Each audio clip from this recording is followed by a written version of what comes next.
Di sini kami memberikan pendidikan dan perawatan kepada anak-anak usia dini yang berusia 4 bulan hingga 6 tahun. Dalam video ini, saya akan memberikan praktik baik yang telah saya lakukan kepada lembaga kami, terutama pembinaan guru untuk pembelajaran aktif bagi anak-anak ini. Pendidikan anak usia dini atau PAUD adalah jenjang pendidikan yang sangat penting bagi anak-anak berusia 0 hingga 6 tahun. Pada usia ini, anak berada pada fase perkembangan yang sangat pesat, baik dari segi fisik, kognitif, sosial, bahasa, maupun emosional. Melalui pendidikan yang tepat, anak-anak dibimbing untuk mengeksplorasi lingkungan, mengembangkan keterampilan dasar, serta membentuk karakter sejak dini.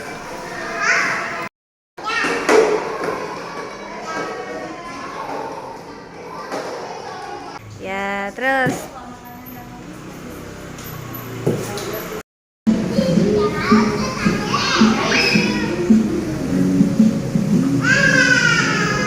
Taman Penitipan Anak atau TPA adalah lembaga yang menyediakan layanan perawatan dan pendidikan bagi anak-anak, khususnya yang masih sangat muda. Di TPA, anak-anak tidak hanya diasuh, tetapi juga diajak untuk belajar melalui bermain, berinteraksi, dan kegiatan stimulatif lainnya yang sesuai dengan tahapan perkembangan mereka. TPA Cahaya Cinta Sasi Kirana yang terdiri dari 2 cabang di Jalan Mula Warman dan di Karanganyar menghadapi tantangan yang cukup kompleks dalam upaya menerapkan pembelajaran aktif. Setiap cabang memiliki karakteristik yang berbeda, baik dari segi latar belakang sosial ekonomi masyarakat sekitar maupun fasilitas pendukung pembelajaran. Cabang Jalan Mula Warman yang menawarkan layanan TPA eksklusif memiliki akses yang lebih luas terhadap sarana pembelajaran dengan fasilitas yang lebih lengkap dan dukungan yang lebih intensif untuk pengembangan anak. Di sisi lain, cabang Karanganyar yang merupakan layanan TPA reguler masih terbatas dalam hal fasilitas, sehingga guru di cabang ini harus lebih kreatif dalam memanfaatkan sumber daya yang ada untuk menciptakan pengalaman belajar yang interaktif. Tugas kami adalah memastikan bahwa pembelajaran di kedua cabang berjalan efektif untuk mendukung perkembangan anak-anak secara menyeluruh. Kami juga berkomitmen untuk terus membina dan mendampingi guru-guru di kedua lokasi ini agar dapat menghadirkan pembelajaran aktif yang berkualitas.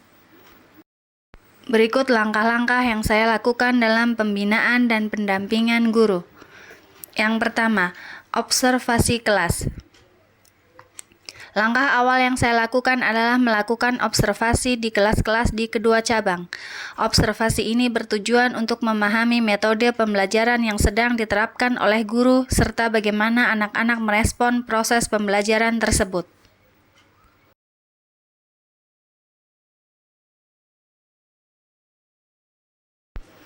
Yang kedua, pembinaan dan pendampingan individual.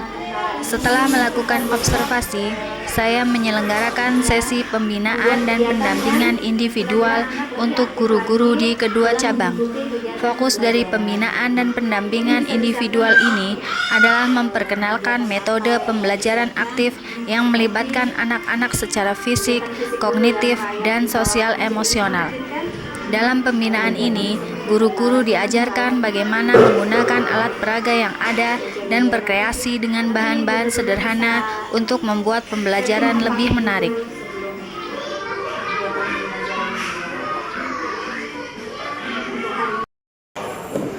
Ini kan pembelajaran tema tentara, setelah dibuatkan modul-modulnya.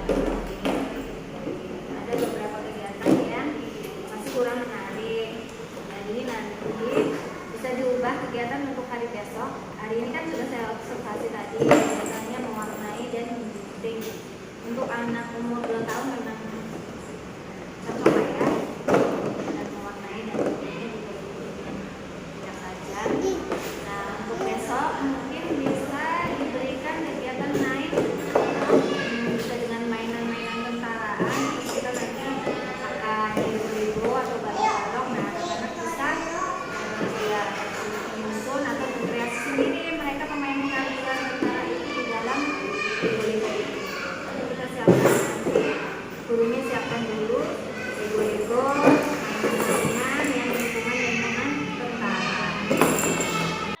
Yang ketiga, pemberian umpan balik. Setelah pembinaan dan pendampingan, saya kembali melakukan observasi dan memberikan umpan balik langsung kepada setiap guru. Umpan balik ini bersifat konstruktif, di mana saya menunjukkan aspek-aspek yang perlu ditingkatkan, seperti cara membuat anak lebih terlibat dalam diskusi, mendorong mereka untuk bertanya, serta memberikan ruang yang lebih besar untuk eksplorasi mandiri.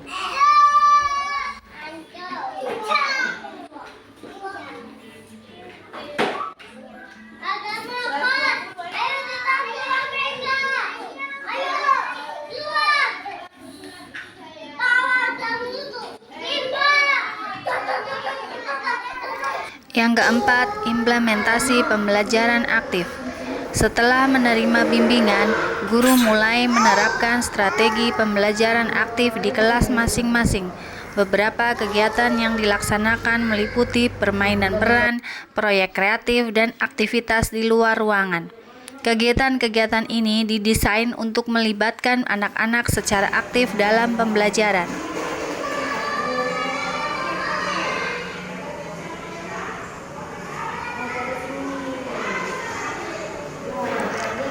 Yang kelima, pemantauan dan evaluasi. Langkah terakhir adalah melakukan pemantauan secara berkala untuk memastikan bahwa guru-guru melanjutkan praktik yang telah dibimbing.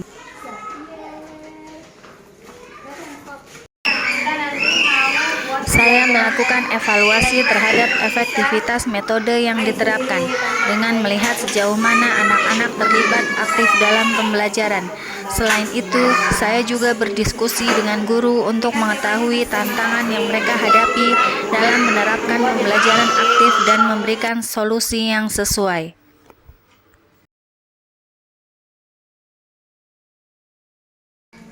Demikianlah praktik baik yang saya terapkan di TPA Cahaya Cinta Sasi Kirana.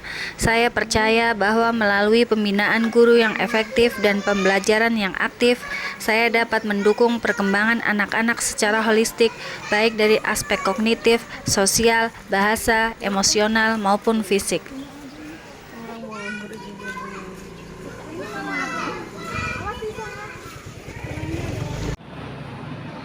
Saya berharap apa yang telah saya sampaikan dapat memberikan manfaat bagi para pendidik lainnya untuk menciptakan lingkungan belajar yang menyenangkan dan meningkatkan perkembangan anak usia dini. Terima kasih. Wassalamualaikum warahmatullahi wabarakatuh.